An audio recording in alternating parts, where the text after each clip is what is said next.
Dos nossos convidados. Temos 5 convidados hoje aqui. Presencialmente, nós temos o Dr. César Dario Mariano, aqui no estúdio, e também o Dr. Francisco Gomes Júnior, que é especialista em direito digital. Por videoconferência, o Biratã Sanderson, deputado, o Biratã Sanderson do PL do Rio Grande do Sul, o advogado Miguel Vidigal, que representa um dos empresários, e também o nosso comentarista Paulo Figueiredo. Eu vou começar com o advogado de um dos empresários, até porque, obviamente, está sendo requisitado a apresentar a sua defesa, ou pelo menos o empresário deve prestar um depoimento à Polícia Federal. Doutor Miguel Vidigal, seja bem-vindo, boa tarde ao senhor.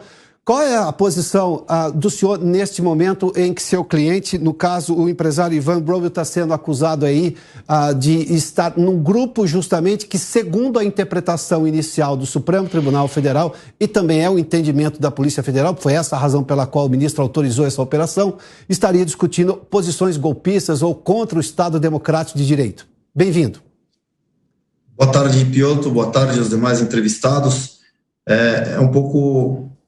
Eu acabo sabendo de notícias pela imprensa, além daquelas que o meu cliente tem tomado conhecimento. Até agora não houve nenhuma informação a ele de que as contas das suas redes sociais e bancárias foram bloqueadas. Essa é uma informação, talvez algum jornalista com informação privilegiada possa me passar, eu agradeceria.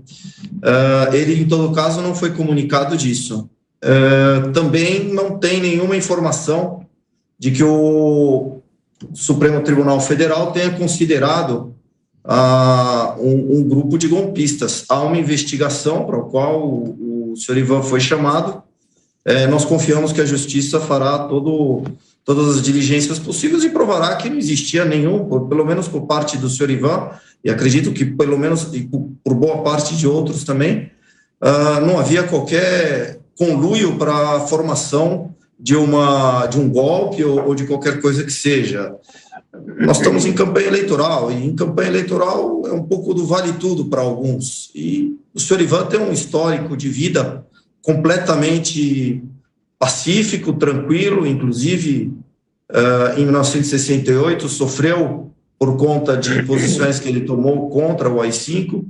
Eu acho que são fogos de artifício que a investigação trará à luz a verdade dos fatos. Tá, doutor Miguel, só uma informação. O senhor não foi avisado, o senhor não recebeu nenhuma informação oficial por parte da Polícia Federal? Ou seja, o que o senhor sabe é através da imprensa? Porque para a defesa se manifestar, imagino que ela tem que ser, dentro do Estado de Direito, ser comunicada oficialmente. O senhor não recebeu nenhuma informação sobre isso? Não foi isso que eu disse. O que nós não recebemos nenhuma informação é de que as contas bancárias e das redes sociais foram bloqueadas. Tá, que é uma informação que foi veiculada. O Ivan foi convidado para dar um depoimento e ele dará o depoimento no momento marcado. Isso sim foi recebido com a maior naturalidade e era esperado depois de todo o auê. Corre pela internet uma gravação de um senador. Não sei se é verdadeira, não sei se é falsa, mas corre dizendo que o senador, que parece que entrou com um dos requerimentos no Supremo Tribunal Federal, dizendo que o processo estava em boas mãos com o ministro de Alexandre de Moraes. Quero crer que ele, de fato, estará em boas mãos e que o ministro Alexandre de Moraes, tomando consciência e conhecimento daquilo que o senhor Ivan e outros também, não posso responder por todos, porque aqui eu defendo o senhor Ivan apenas. Ele, tomando conhecimento, terminará as investigações sem nenhuma diligência posterior. Tá. Doutor César Dario Mariano, eu vou ouvir o senhor como procurador. Levando-se em conta esse aspecto do que a gente está vendo aí, quando alguém, do ponto de vista no mundo privado, seja numa conversa pessoal ou numa conversa, obviamente, por rede social, presencial ou por rede social, e nós estamos falando de um mundo virtual, mas ainda assim privado, mesmo que, digamos, consideremos todas as hipóteses que foram descritas, e obviamente isso precisa passar por perícia para saber se é verdadeiro, mas isso é uma ofensa ao Estado Democrático de Direito? Isso deve ser punido como uma tentativa de golpe, conforme pelo menos o argumento inicial divulgado por todos os veículos de imprensa? A própria legislação que trata dos crimes contra o Estado Democrático de Direito resolve isso.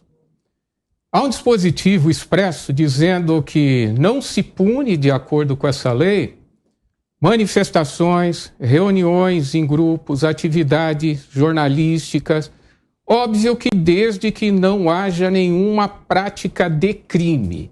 E quando nós pensamos na prática de um crime, há necessidade de que uma conduta praticada, um ato, se adeque perfeitamente a uma norma penal incriminadora.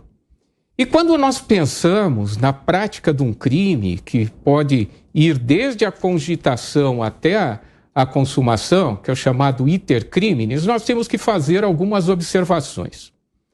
O iter criminis ele é composto de 4 fases. Cogitação, que é o pensamento, pessoa pensa, pessoa idealiza, né? Ela fala, olha, eu estou querendo praticar um assalto, por exemplo. Participa a segunda fase, que é a preparação. Vai adquirir o material para o assalto. Vai fazer o planejamento, vai comprar ou alugar um carro. A partir da próxima fase que o direito penal pune a conduta, que é a execução. Então ele vai até o banco, tenta entrar ou ingressa no banco, aponta a arma, assalta, sai com o dinheiro, o crime está consumado. A primeira fase, que é a cogitação, que é o pensamento, não é punível, de forma nenhuma, não se pune pensamento. A não ser que nós voltemos àquele crime de Minority Report, que a pessoa era punida antes de praticar o delito. Tinha uma máquina lá que pegava, entrava na cabeça da pessoa e lá se imaginava o crime que ela iria praticar e por uma ação futurística a pessoa era presa. Não se pune em lugar nenhum pensamento. Segunda fase, preparação, também ordinariamente não é punível.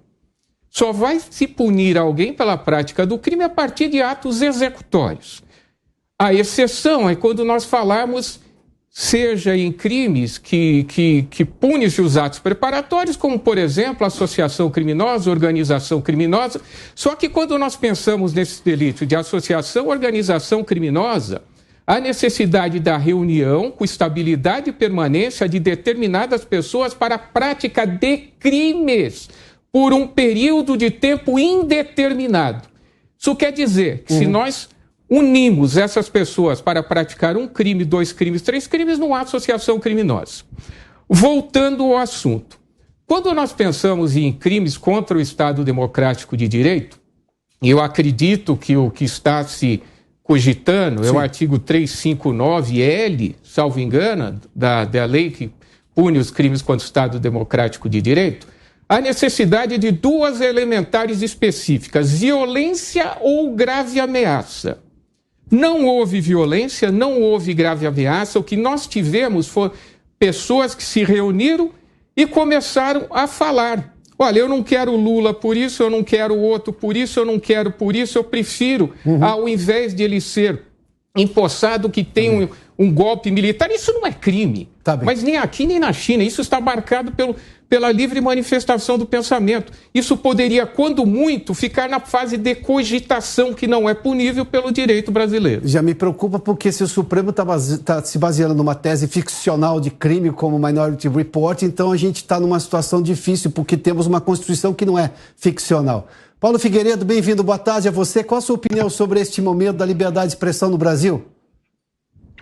Boa tarde aos doutores, boa tarde, Piotr, boa tarde a vocês que estão em casa. Olha, eu acho que nós vivemos, talvez, o momento mais grave da democracia brasileira. Dos últimos anos, pelo menos, nós já estávamos assistindo a muitos abusos cometidos no âmbito dos inquéritos inconstitucionais que seguem no Supremo Tribunal Federal, inquéritos que nunca se concluem, com a objeção da PGR em alguns casos, inquérito com mistura de papéis entre acusador e investigador, inquéritos conduzidos por uma Polícia Federal paralela, muitas vezes sem até o conhecimento ou a participação da Procuradoria-Geral da República, como inclusive neste ato específico. Nós temos visto muitos absurdos, violação de prerrogativas de parlamentares, prisão e perseguição de jornalista. Nós temos hoje casos de jornalista asilado aqui nos Estados Unidos.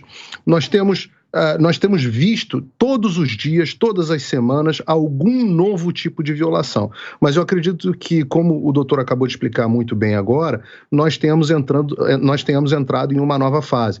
Uma fase que se assemelha a um Estado policial. Hoje no Brasil, você não tem mais segurança para conversar em grupos de WhatsApp ou mesmo em mesas de bar, com medo de ser alvo da polícia paralela do Alexandre de Moraes, que pode chegar na sua casa, realizar uma busca e apreensão, bloquear os seus bens ou até mesmo censurar as suas redes sociais ou até mesmo, quem sabe, como já tem pessoas falando, pedir a sua prisão. Isso não é democracia. Eu não vejo em momento algum as pessoas que fizeram a carta bonitinha, manifesto na USP, defendendo a democracia nesse caso. Parecem todos estar muito contentes porque estão vendo o que hoje acontece no Brasil, um fenômeno mundial, que é a criminalização da posição de direita.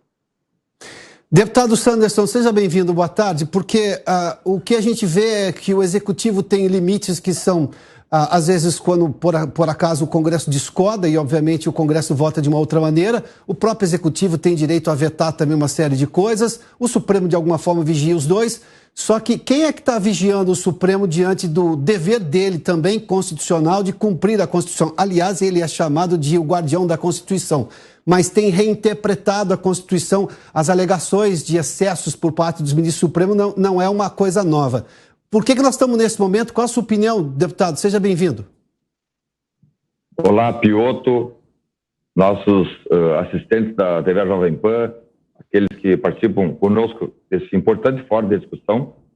Eu diria que isso tudo acontece, e eu estou deputado federal, ocupo uma das 31 vagas da Câmara dos Deputados Federais aqui do Rio Grande do Sul, procurando representar com todo o esforço o povo gaúcho e brasileiro também, mas isso só acontece porque o Senado da República do Brasil tem sido leniente e omisso, permitindo que abusos como esse de hoje aconteçam. Porque se nós temos instrumentos na Constituição para que um poder não usurpe da função do outro, ou não pratique abusos, e alguém não está exercendo esse poder, no caso, não cabe, eu não quero aqui tirar a responsabilidade da Câmara dos Deputados, não, mas não cabe à Câmara dos Deputados fazer o controle das ações de ministros do STF, cabe ao Senado, está muito claro lá na Constituição. Quando o Senado permite, por uma série de razões, quando o Senado permite que alguém que não tem um único voto interfira na vida das pessoas, interfira na vida privada das pessoas, entre dentro da minha casa para dizer como é que eu devo caminhar, como é que eu devo falar, como é que eu devo pensar, nós estamos sim correndo um risco enorme de termos a democracia colocada abaixo, né? E sufocarmos a democracia. Hoje, e olha que eu tenho experiência nesse sentido, porque eu sou de carreira da Polícia Federal, hoje, sinceramente, eu me senti envergonhado de, numa situação teratológica, uma situação vergonhosa, terem empresários que nunca cometeram crime algum, suas casas vasculhadas, com uma ordem absurdamente ilegal, né, por um crime que não aconteceu e que jamais aconteceria. Porque imagine agora, esse senhor ministro Alexandre de Moraes está fazendo um papel de futurologista. Ele está jogando lá na frente uma possibilidade que não existe. Então, isso tudo tem acontecido, não é de hoje, isso já vem, né, lá desde 2019, os abusos vêm sequenciais. O Senado Federal não pode permitir que esse tipo de abuso continue acontecendo. E nós, em pleno período eleitoral, tendo uma ação dessa, fica muito claro, fica flagrante e ostensivo a tentativa de constranger aqueles que, como nós, são bolsonaristas, são pessoas de direita que buscam promover ideias de direita e ideias conservadoras. Doutor Francisco é especialista em direito digital, mas antes nós temos uma declaração do presidente do Senado, do presidente do Congresso, justamente sobre este assunto. Temos aí, Felipe, podemos trazer aqui o que disse o presidente do Senado antes de ouvir o doutor Francisco, que é especialista em direito digital, já que ele foi citado agora, o Senado Federal, pelo deputado Sanderson. Eu acho que qualquer pessoa, independente de ser empresário, famoso ou não, conhecido ou não, eu acho que toda pessoa que prega retrocesso democrático, atos institucionais, volta da ditadura, está redondamente equivocado, é um desserviço ao país, é uma traição à pátria e isso, obviamente, tem que ser rechaçado e repudiado com toda a veemência pelas instituições. Agora, por outro lado, a nossa democracia está tão assimilada, está tão forte, institucionalizada pelas instituições e pela sociedade, que eu considero esses arroubos que precisam ser repudiados, né, evidentemente, mas eles, de fato, não fazem gerar um risco concreto à nossa democracia. São manifestações infelizes que devem ser rechaçadas. Bom, vamos lá. O presidente do Senado disse que ele discorda do que foi dito, e aí tudo bem, é da liberdade de expressão, você também pode discordar do que foi dito por alguém. E depois ele disse que isso, a democracia não permitiria fazer qualquer coisa contra essas pessoas. Pode se repudiar, mas fato é que eles já estão sendo investigados pela Polícia Federal. Doutor Francisco, seja bem-vindo. Pelo que a gente viu o presidente do Senado aí, ele aposta nos dois lados, o que é complicado porque nós estamos falando justamente da casa que poderia conter excessos do Supremo Tribunal Federal. O senhor que é especialista em direito digital, como é que o senhor vê esse caso? Eu vejo da seguinte maneira. Primeiramente, a visão tradicional do direito, que muito bem colocou o doutor César, vem sofrendo uma alteração bastante radical nos últimos tempos. Vou dar um exemplo para você. Quando nós tivemos aquela Vaza Jato, famosa Operação Vaza Jato, o que você teve ali? Você teve provas que foram produzidas de forma ilegal por um hacker e que depois foram aceitas, aquelas provas. Sem serem periciadas. Sem serem periciadas e obtidas por um hacker. Ou seja, o fato de ser obtido por um hacker, eu já estou dizendo que ela é obtida de uma forma ilegal. E ali, de certa forma, houve uma validação pelo Supremo daquelas provas. O que está acontecendo agora está indo além disso. Primeiro, se você for responder se a operação de hoje está correta, você já para na origem. Você tem um inquérito no Supremo Tribunal Federal que tem um vício de origem e, portanto, não deveria existir. E, portanto, qualquer ato que saia daquele inquérito teria que ser nulo. Esse seria o primeiro ponto. Ah, mas não é. Vamos, então, adiante. Vamos adiante. E o que o Supremo pretende? O Supremo pretende o seguinte: você tinha na Constituição a previsão da eficácia horizontal da Constituição, que é o seguinte: caberia ao Supremo controlar o ato do particular com o Estado para preservar a Constituição.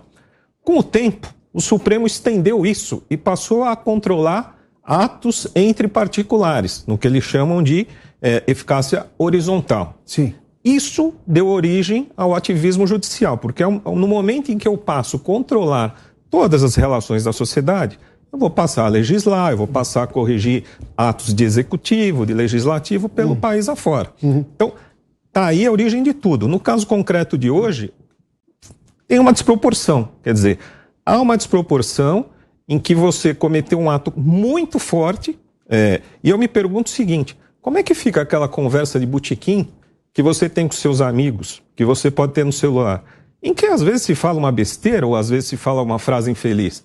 Quer dizer, essa conversa de botequim, ela passa a ser punível? Ela passa a ser um excesso retórico, podemos chamar assim, ou hipérbole. Pois é. Eu acho que o que o presidente do Senado quis dizer é o seguinte: no fim de tudo, foi um momento de arroubo, digamos assim. Sim. Né? Então, a minha posição é que houve, hoje sim, um exagero por parte do Supremo, e eu acho que isso tem que ser corrigido. Doutor Miguel, eu volto ao senhor porque eu sei que o senhor tem um compromisso agora, inclusive profissional, em relação com a justiça, em outros casos, agora às 3h30. Eu queria ouvi-lo pela última vez, então, por gentileza. Na sua opinião, levando-se em conta esta interpretação do ministro do Supremo Tribunal Federal, não estamos falando da última corte do país, a Corte Suprema, esta interpretação que ele dá a todos os casos, e ouvimos a opinião aqui de vários especialistas. E o que disse agora o presidente Rodrigo Pacheco do Senado, em que ele diz assim: sim, isso é uma coisa que tem que se repudiar, e acho que vai encontrar eco em todo mundo, mas ele diz assim: isso não deve ser punido, porque você não tem tipificação, como disse o doutor César Dario Mariano aqui. Mas fato é que essas pessoas já estão sendo punidas. No mínimo, elas estão expostas publicamente. Na sua opinião, como advogado, como proceder num caso como esse? Veja, Piotr, se nós fizermos uma procura bem curta no Google, nós vamos encontrar professor da PUC pregando a morte de pessoas de direita. Isso não precisa, não da PUC São Paulo, não sei exatamente da PUC, mas uma pesquisa no Google simples. nós vamos encontrar diversas manifestações de pessoas que da esquerda pregando coisas muito mais graves e ataques muito mais virulentos às instituições democráticas do país, seja executivo, seja legislativo, ao qual o senador, presidente do Senado falou agora há pouco, e também ao judiciário. Espanta, até hoje não se encontrou alguma perseguição ou alguma investigação sequer contra essa gente. Porque agora nós estamos fazendo apenas para um lado. É preciso entender, mas nós volto a dizer aquilo que eu disse desde o princípio. O senhor Ivan está completamente sereno, ele nunca atacou em toda a sua vida qualquer instituição democrática, pelo contrário, ele a defendeu quando foi instado desde o ano de 1968, é uma pessoa que procura ajudar o país. Se de fato se efetivar o bloqueio das contas dele, bancárias, serão funcionários, pessoas que deixarão de receber, será o Brasil que vai perder, porque colaborar com as investigações, ele vai, não há problema algum. Que o Estado democrático de direito prevaleça, se para isso for necessário o esforço de alguns, um esforço maior, nós estamos à disposição para o que for necessário. Obrigado, doutor Miguel. Deputado Sanderson... Obrigado a todos. Obrigado pela gentileza. Deputado, o senhor ouviu agora, o senhor fez menção ao Senado da República. Qual é a opinião que o senhor tem sobre o que disse aí o presidente Rodrigo Pacheco do Senado Federal? A questão é que o direito penal é o último instrumento, a última ratio. Não pode o ministro do STF ou qualquer juiz do Brasil, por uma questão de somenos importância, que não há relevância penal alguma, tratar criminalmente. Por isso há um abuso de poder, há um abuso de autoridade. Quem determinou essa busca e apreensão cometeu um abuso de autoridade, isso é crime. Agora resta saber quem vai responder, quem vai processar aquele que determinou buscas e apreensões nas casas ou nos escritórios de pessoas totalmente de bem, de pessoas que não cometeram crime algum. Imagine a exposição que esses senhores tiveram hoje, na manhã de hoje, com suas famílias, enfim, né? Então, quem vai processar o ministro do STF? Vai ser o PGR, o Senado Federal vai tomar as medidas cabíveis, porque nós não podemos, numa democracia, aceitar que alguém cometa crime, e no caso, o ministro do STF, Alexandre de Moraes, cometeu, está muito claro isso aí. Qualquer aluno de primeiro ano de direito vai saber que ali há um abuso de autoridade. Então, resta saber, o PGR vai processá-lo, o pleno do STF aceitará uma denúncia feita, porventura, pelo PGR, ou o Senado Federal, politicamente atuando, que tem o papel constitucional, fará o enquadramento desse ministro do STF para que esse tipo de coisa não aconteça mais. Paulo Figueiredo, eu vou levar essa pergunta do deputado a você. Levando-se em conta, obviamente, o que disse o presidente Rodrigo Pacheco do Senado, e também levando-se em conta que Alexandre de Moraes acabou de tomar posse como presidente do TSE, que é exatamente a corte que vai supervisionar as eleições agora de outubro, é ministro do Supremo, preside aquele inquérito do fim do mundo, que é uma alcunha dada pelo ex-ministro que saiu recentemente, né, do Supremo Tribunal Federal.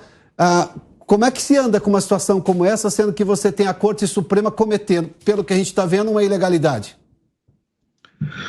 Pois é, Piotr, você veja, a situação do Rodrigo Pacheco é a mais impressionante de todas, porque ele conseguiu, na mesma frase, falar na mesma declaração e não dizer nada, né? Ele, ao mesmo tempo onde ele diz que há um cometimento, uma traição à pátria, ele diz que os fatos precisam ser repudiados, mas não fazem gerar um grave risco.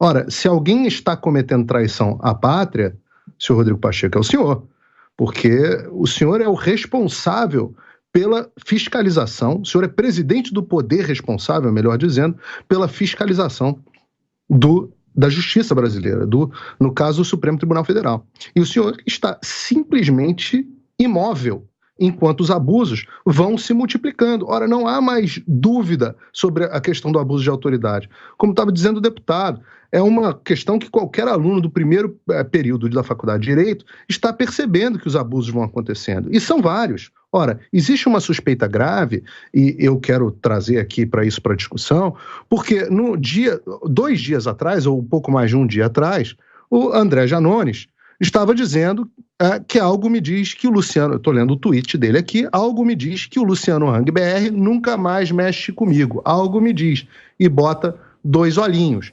Depois vem a Roberta Luxinger e diz que fiquei sabendo, também um dia atrás, fiquei sabendo que a caneta do Alexandre de Moraes vai descarregar tinta essa semana. Ora, como pode uma ativista pró-PT, candidata a deputado, e outro aliado do Lula, como podem saber de uma ação da Polícia Federal antes dela acontecer? Ora, foi abolido o crime de violação de sigilo funcional? O que pode estar acontecendo quando 2 pessoas manifestam? Uma delas assume. Fiquei sabendo que a caneta do Alexandre de Moraes vai descarregar. Ora, ninguém vai ouvir essa moça para ela revelar como ela ficou sabendo. Ela não é jornalista, sequer pode alegar sigilo de fonte. Como ela ficou sabendo? Sim. E como algo me diz ao André Janones que o Luciano Hang seria alvo de uma ação nessa semana. Tem alguma coisa de muito errado acontecendo por aí, Piotr. E eu quero dizer, ora, entenda, até as frases, por mais eu sempre faço aqui, reitero que nós devemos, com todas as nossas forças, preservar a ordem institucional. Porém, até o Thomas Jefferson, na Declaração de Independência dos Estados Unidos, disse que há um limite para a preservação da instituição e da ordem. Há um limite. E ninguém pode dizer que o Thomas Jefferson, fundador da democracia na forma como a conhecemos, porque todas as democracias do Ocidente se espelham na democracia americana, ninguém pode dizer que o Thomas Jefferson é um golpista ou traidor da pátria. Só quem poderia dizer isso, por favor, só quem poderia dizer isso seria o rei tirano, o rei inglês tirano. Porque na Declaração de Independência Americana, eu peço licença, Piotr, para me alongar e ler um trecho da Declaração de Independência, onde o Thomas Jefferson diz o seguinte: mas, quando uma série de abusos e usurpações, perseguindo invariavelmente o mesmo objeto, indica o desígnio de reduzi-los ao despotismo absoluto, assistem-lhes o direito aos homens, bem como o dever de abolir tais governos e instituir novos guardiães para a futura segurança. Ora, esse é o Thomas Jefferson. Será que a frase do Thomas Jefferson é considerada golpista? Será que o Thomas Jefferson seria preso pelo déspota Alexandre de Moraes? Será que Thomas Jefferson seria alvo de busca e apreensão? Será que seria alvo de bloqueio de contas e redes sociais, se existisse à época? Ora, que Estado é esse que nós vivemos, Piotr? Quer ver, e onde está o fiscalizador do Senado, do Poder Judiciário, do Supremo Tribunal Federal? O senhor Rodrigo Pacheco está dizendo ao mesmo tempo que a força das instituições tem que agir contra essas pessoas, mas também, ao mesmo tempo, diz que não há grave ameaça. Ora, como foi explicado aqui desde o início do programa, se não há grave ameaça, não há por que as instituições agirem. Os homens têm direito de defenderem as suas ideias e defenderem a que ponto é o ponto onde o despotismo se torna insustentável. Ou a gente leva em conta o que decidiu o ministro Alexandre de Moraes, que é um ministro apenas do Supremo Tribunal Federal, ou o que disse o presidente do Senado, porque ele repudia, e aí, como eu disse, você pode discordar das pessoas, isso faz parte da liberdade de expressão. As liberdades individuais permitem isso. E ele disse que não tem que ser punido. Bom, então, mas as pessoas estão sendo punidas. Bom, vamos aqui só ver esse tweet citado pelo Paulo aqui, do André Janones, por exemplo. Está aqui, algo me diz que o Luciano Hang, ele marca aqui, inclusive com arroba, o empresário Luciano Hang, nunca mais mexe comigo. Algo me diz, e olhinhos aqui, ou seja, tem até um momento para ser um pouco cômico em relação a essa história, embora a gente esteja falando aqui de uma informação privilegiada de gravidade imensa, antecipada, ou seja, como é que alguém sabe de uma operação da Polícia Federal, uma decisão que virá do Supremo Tribunal Federal, numa investigação que se imagina até o momento deveria ser em sigilo. O porquê? Temos outro tweet também, temos aí, vamos lá, agora o segundo tweet, da Roberta Luxinger. Fiquei sabendo que a caneta do Alexandre de Moraes, interessante a intimidade, né? Poderia falar do ministro Alexandre de Moraes ou do ministro do STF, não. A caneta do Alexandre de Moraes, é incrível a intimidade, né? Vai descarregar tinta essa semana. De novo, nós estamos falando aqui de informação privilegiada, como fez menção aqui o Paulo Figueiredo. Como é que alguém sabe, de antemão, o que a Polícia Federal vai fazer ou o que o ministro do Supremo Federal vai decidir? E, obviamente, determinando a Polícia Federal que tomasse essa decisão. Temos mais um tweet, vamos lá, mais um tweet aqui que chama de novo do André. Não, esse é o mesmo que a gente apresentou agora há pouco. Mas, enfim, nós estamos falando de informação privilegiada, que são os 2 tweets que a gente tem aqui em relação a essas informações privilegiadas destas 2 pessoas. E são pessoas que têm importância e, obviamente, chama-se a intenção do conhecimento. Os dados aqui que o Paulo Figueiredo nos trouxe. A gente tem também trechos da conversa entre o empresário Luciano Hang. Temos aí, Felipe, e o jornalista do Metrópolis, o Guilherme Amado? Pode ser? Vamos lá. O problema é que a tua reportagem, do jeito que você fez, parecia que eu estava ali também concomunando contra o poder, entendeu? E isso não é verdade. É isso que eu quis tentar falar hoje. Estou olhando a minha rede social e disse, eu falo pouco nesse coisa e saiu fora do contexto, né? A minha mensagem do Tarcísio de Freitas e do presidente contra alguém falando sobre se perdermos as eleições, vamos tomar o poder. Você não fala de golpe, você não fala de golpe. Mas você não fala de golpe. Mas assim, quem lê, Guilherme, não entende. E me coloca no mesmo... Quem não lê, né? Porque a matéria não fala que você fala de golpe. Mas tu visse que o presidente falou hoje, quando alguém interpelou o presidente, o Luciano tá... Até o presidente ficou chateado, mas o Luciano falou isso? O Luciano falou isso. O Luciano disse que vai fazer golpe. E o repórter... E nem ninguém falou que você falou. E o repórter que estava lendo... O repórter estava lendo, não entendeu. E achava que eu estou no meio desse negócio. Entendesse? Bom, essa conversa que nós temos, essa gravação exclusiva aqui da Jovem Pan News, a gente vai ouvir agora um outro trecho da conversa entre o empresário Luciano Hang. Ele concedeu uma entrevista aqui à Jovem Pan no programa Pânico. Acompanhe. Temos aí, Felipe? Daqui a pouco a gente retoma, então, com essa informação. Agora são 3h38. Doutor César Dario Mariano, a gente viu aí e acho que o que o Paulo Figueiredo nos trouxe com esses tweets chamam a atenção. Ontem havia, por exemplo, na sabatina no Jornal Nacional, a pergunta ao presidente se ele tinha informação privilegiada da polícia, se ele controlava a Polícia Federal, alegando que a Polícia Federal é um órgão de Estado. Bom, a gente vê agora 2 parlamentares dizendo, ou pessoas ligadas à política, antecipando uma decisão de um ministro do Supremo Tribunal Federal e de uma ação da Polícia Federal. Isso é informação privilegiada. Como é que essas pessoas conseguiram isso? E elas não são o presidente da República, que tem ascensão sobre o ministro da Justiça, que é exatamente a quem se reporta a Polícia Federal. Olha, Piotr, eu trabalhei muito com investigações e por mais que nós tentássemos fazer com que determinadas informações não viessem a público, elas vinham. Eu não sei o que acontece, pode ser um funcionário, pode ser na época que era papel, que nós tirávamos uma xerox, pode ser que alguém ouvisse uma conversa extra-portas ou intra-portas. Então, infelizmente, esse tipo de informação às vezes vaza, não era para vazar. E, evidentemente, quem vazou essa informação, se é funcionário público, está cometendo um crime, que é de violação de sigilo funcional. Se ele tem a obrigação de guardar esse sigilo, de guardar esse segredo, ele leva a público, ele divulga essa informação, é um crime previsto no Código Penal. Agora, é um crime dificilmente alguém consegue chegar à autoria. É muito difícil. Eu dou vários exemplos. Mas quem divulga uma informação como essa tem que ser investigado? Lógico. Porque está antecipando aqui uma decisão de um ministro do Supremo e uma operação da polícia. Piotr, qualquer indício de crime deve ser investigado, porque esse crime é de ação penal pública. E o crime, quando é de ação penal pública, no caso incondicionada, ele deve ser investigado, não é que pode.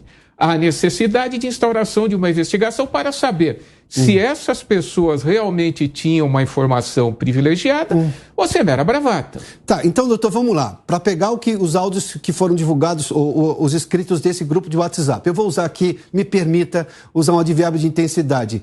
Essas alegações, esses tweets que antecipam uma operação que de fato ocorreu por parte de uma decisão do ministro do Supremo Tribunal Federal e da Polícia Federal, isso é muito mais crime do que qualquer conversa de particulares num aplicativo privado. Piotr, a conversa que houve, pelo menos as informações que eu tenho na imprensa, são conversas que a imensa maioria dos grupos de WhatsApp são travadas. Sim. Então nós vamos agora invadir todos os grupos de WhatsApp existentes, seja da esquerda, seja da direita. Tá bem. Da esquerda estão dizendo, se Bolsonaro não ganhar, vamos fazer isso, vamos fazer aquilo. Quer dizer, e da direita, se Lula ganhar, vamos fazer isso, vamos fazer aquilo. Isso se chama bravata. Isso não é crime. Tá bem. Crime é a partir do momento que se intenta, de alguma maneira, desestabilizar o Estado democrático de direito mediante um ato violento, mediante grave ameaça, mas não meras bravatas. Nós não podemos criminalizar a bravata. No passo que esse da violação de sigilo funcional, há indícios, sim, da prática de um fato típico, ilícito e culpável, que alguém pode ter vazado essas informações. Isso, sim, é crime, é um crime extremamente grave.